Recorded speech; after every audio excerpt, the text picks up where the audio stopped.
The city of Toledo releasing a plan to enhance North Summit Street.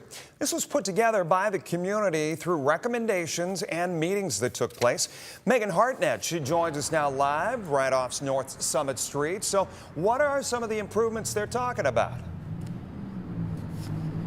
Jeff, this project would bring better pedestrian crossings in this area, as well as adding a median and adding more trees.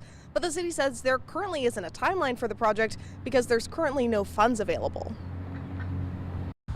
North Summit Street and part of the Vistula neighborhood could be getting a facelift. We're excited to see how this potential public infrastructure investment could help propel investment not only on the corridor, but certainly in the residential parts of the neighborhood. But as for when, that's a few steps away.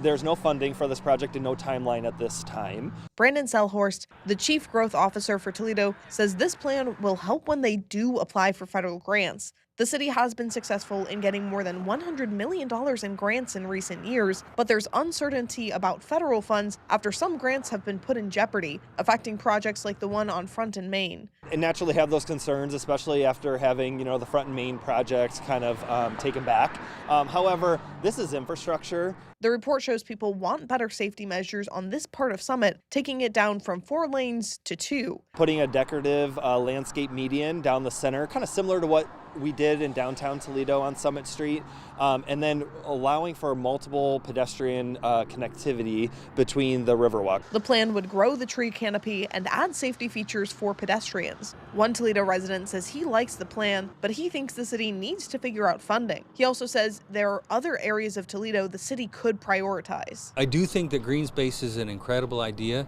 I love the idea for that. But yeah, there's a priority list that I think that might need to be a little bit different. City representatives say that the next step is getting more detailed engineer plans so it'll make it easier when they do apply for grants for this project. I also reached out to the city to see if there's been any updates with the Front and Main project, and I'm still waiting to hear back. Reporting in North Toledo, Megan Hartnett, WTOL 11.